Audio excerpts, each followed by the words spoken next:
সন্তোষজনক জবাব না পেয়ে ফজলুর রহমানের পদ স্থগিত করল বিএনপি।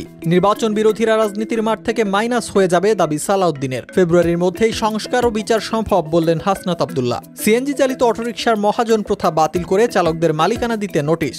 ভারতের কৃষক ও ক্ষুদ্র শিল্পের স্বার্থের সাথে আপোষ নয়, মার্কিন শুল্কের চাপ সহ্যে রাজি মোদি।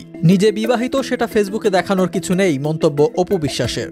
শোকজের জবাব সন্তোষজনক না হয় বিএনপি চেয়ারপারসনের উপদেষ্টা ফজলুর রহমানের দলীয় সব পদ 3 মাসের জন্য স্থগিত করেছে বিএনপি। এর আগে দলের সিনিয়র যুগ্ম মহাসচিব রুহুল কবির রিজভী বরাবর নোটিশের জবাব দেন তিনি, যেখানে তিনি বলেন জুলাই আন্দোলন নিয়ে কুরুচিপূর্ণ বা বিভ্রান্তিকর বক্তব্য তিনি দেননি। শহীদ আবু সাইদ হত্যার পর তিনি প্রথম তাকে 21 শতকের বীরশ্রেষ্ঠ হিসেবে অভিহিত করেছিলেন বলে দাবি করেন তিনি। ধর্মীয় অনুভূতিতে আঘাত প্রসঙ্গে বলেন, জামায়াতে ইসলামী সহ ধর্ম ব্যবসায়ীদের বিরুদ্ধে তিনি সবসময় কথা বলেছেন, ভবিষ্যতেও বলবেন।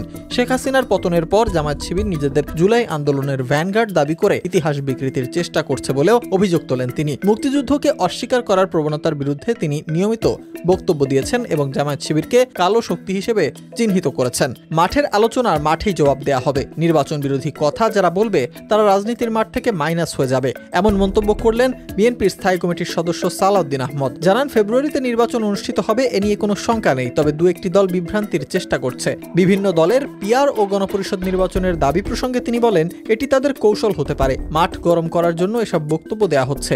দেশে নির্বাচনী আমেজ বিরাজ করছে, যারাই নির্বাচনের বিপক্ষে কথা বলবে তারাই মাইনাস হয়ে যাবে বলে মনে করেন তিনি। বলেন, এবারের নির্বাচন রাজনৈতিক ইতিহাসে ঐতিহাসিক ঘটনা হয়ে থাকবে।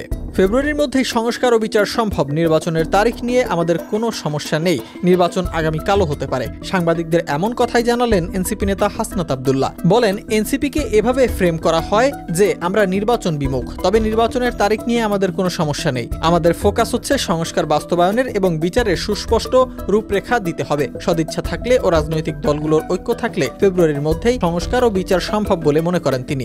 বলেন, আমরা রাষ্ট্রীয় প্রতিষ্ঠানের বিরুদ্ধে না, আমরা রাষ্ট্রীয় প্রতিষ্ঠানের সংস্কার চাই। সিএনজি চালিত অটোরিকশার মহাজন প্রথা বাতিল করতে লিগ্যাল নোটিশ দেওয়া হয়েছে। পাশাপাশি সিএনজি চালকদের মালিকানা নিশ্চিত করতে সরকারের সংশ্লিষ্টদের প্রতি নোটিশ পাঠানো হয়েছে, যেখানে উল্লেখ করা হয় প্রচলিত এই পদ্ধতিতে অনেকাংশেই শোষণের শিকার হচ্ছেন চালক ও যাত্রীরা। সিএনজি চালিত সব অটোরিকশার মালিক বা মহাজনরা প্রতিদিন গড়ে 1200 টাকা হারে চালকদের কাছ থেকে ভাড়া আদায় করেন। এই টাকা পরিশোধের পাশাপাশি চালকদের গ্যাস ক্রয়, খাবার ও নিত্যদিনের ছোটখাটো মেরামত বাবদ আরও ব্যয় করতে হয়। এ অবস্থায় চালকদের পক্ষে মিটার ভিত্তিক ভাড়া নেওয়া সম্ভব হয় না, ফলে যাত্রীদের থেকেও 2 থেকে 3 গুণ বেশি ভাড়া নেন তারা। সরকারকে পাঠানো লিগ্যাল নোটিশে বলা হয়, বর্তমান মহাজন সিস্টেমটি মূলত ঔপনিবেশিক আমলের জমিদারি প্রথার আধুনিক রূপ, যা শ্রমিক শ্রেণীকে অন্যায়ভাবে শোষণ করছে। সরকারকে বিশেষ ব্যাংক ঋণ সুবিধা দেওয়ার কথাও উল্লেখ করা হয়েছে এই নোটিশে। ভারতের কৃষক ও ক্ষুদ্র শিল্পের স্বার্থের সাথে কোনো আপোষ নয়। আমাদের উপর চাপ বাড়তে পারে, তবে আমরা তা সহ্য করব। মার্কিন 50% শুল্ক আরোপের প্রসঙ্গে এমন কথাই জানালেন ভারতের প্রধানমন্ত্রী নরেন্দ্র মোদী। বলেন, আজ বিশ্বে সবাই অর্থনৈতিক স্বার্থের উপর ভিত্তি করে রাজনীতি করতে ব্যস্ত। আহমেদাবাদের এই ভূমি থেকে আমি আমার ক্ষুদ্র উদ্যোক্তাদের, আমার কৃষক ভাই বোনদের, আমার পশুপালনকারী ভাই বোনদের বলবো, আপনাদের স্বার্থ মোদির কাছে সর্বাগ্রে। আমি ক্ষুদ্র উদ্যোক্তা, কৃষক এবং পশুপালকদের কোনো ক্ষতি হতে দেব না। যতই চাপ আসুক না কেন, আমরা প্রতিরোধ করার শক্তি বৃদ্ধি করে যাব। আমি বিবাহিত, সেটা ফেসবুকে দেখানোর মতো কিছু নেই। ফেসবুকের মাধ্যমে যদি সংসার প্রমাণ করতে হয় তাহলে তো বিয়ে করার দরকার নেই। সম্প্রতি বিবাহিত জীবন নিয়ে এমন মন্তব্যই করেছেন চিত্রনায়িকা অপু বিশ্বাস। বলেন, আমি বিবাহিত, এখানে কারো বিশ্বাস অবিশ্বাসে আমার কিছু যায় আসে না। আমার সময় নেই কাউকে বোঝাতে যাওয়ার। পারিবারিক বিষয়গুলো আমি ব্যক্তিগত রাখতে চাই। উদাহরণ টেনে বলেন, আমার সবচেয়ে প্রিয় নায়ক শাহরুখ খান, তার ব্যক্তিগত জীবনের কতটুকুই বা আপনি জানেন? তিনি যা প্রয়োজন মনে করেছেন সেটুকুই জানিয়েছেন। আমারও একই অবস্থান।